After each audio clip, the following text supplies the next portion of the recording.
व्यक्ति पोटली लिए जा रहा था घास की पोटली लिए। तो काशीराम साहब ने कहा मंच से कि साहब जो रोको, ये घास लेकर जा रहा है, इसको पोटली नीचे रखकर इधर बुलवाओ। तो उनको बुलाया गया, उनको पूछा भाई कितनी क्लास पढ़े हो? उन्होंने कहा कि साहब बीए पढ़ा हूँ। उसने कहा बीए पढ़े हो फिर भी घास खोद रहे हो? उसने कहा साहब आपको पता है कि घास खोदने वाले को, मजदूर को कोई एमपी एमएलए तो वो नहीं बन सकता, ना डीएम कलेक्टर बन सकता। उसने कहा अरे तुम्हें किसने बताया कि साहब अब तक तो नहीं बना है, ये अब बनेगा। उसको कहा अरे इसको गाड़ी में बिठाओ, लखनऊ चलना है लेकर। उसको एमएलसी बनाकर अगले दिन भेज दिया वहां पर। और जब जिले में वो एमएलसी बनकर गया तो डीएम और एसएसपी उसके माता पिता को, मजदूर को कह रहे हैं कि बेटा कब आएगा? तो उसकी माँ ये सोचती है कि शायद पुलिस पकड़ने आई है, पुलिस फोर्स लगा दी गई घर। तो डीएम एसपी ने कहा कि तुम्हारा बेटा एमएलसी बन गया है सरकार में। और माँ को क्या पता एमएलसी क्या होता है। तो तब उन्होंने देखा कि हमारा ये मजदूर का बेटा इतना बड़ा नेता बन गया है।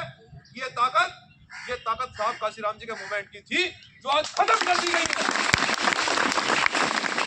और जब साहब काशीराम जी प्रदेश के अंदर नहीं पूरे देश के अंदर संघर्ष कर रहे थे, उन्होंने कहा कि मैं अपने बहुजन समाज से बात कह रहा हूं कि अगर मुझसे कोई गलती हो जाए, अगर मेरे टिकट देने में कोई गलती हो जाए, तो बहुजन समाज के लोगों जो सबसे लास्ट में वो व्यक्ति बैठा है, आप कोई वोट देने में गलती मत करना।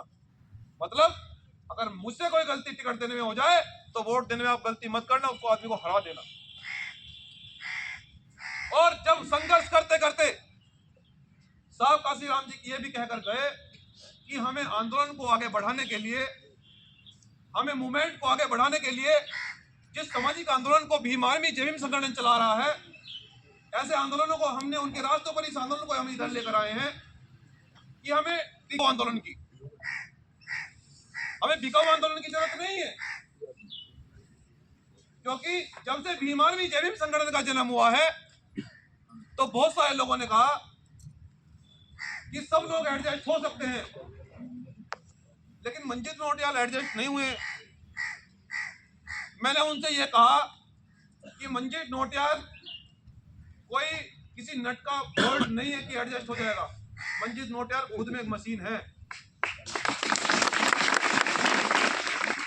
और हम उस मूवमेंट को तैयार करेंगे जो इस देश के अंदर ऐसे टिकाऊ नेता बनाएगा जो संसद और विधानसभा में जाकर आप जैसे लोग दहाड़ेंगे। आपसे वादा कर रहे हैं हम इस आंदोलन को इतना तेज ले जाएंगे, इतना मजबूत करेंगे कि जो सत्ताधारी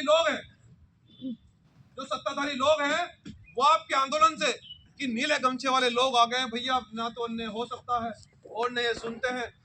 क्योंकि हमने आपको एक बात बता रखी है, पहले तो निवेदन और फिर दे दनादन, लेकिन उसकी जरूरत नहीं है।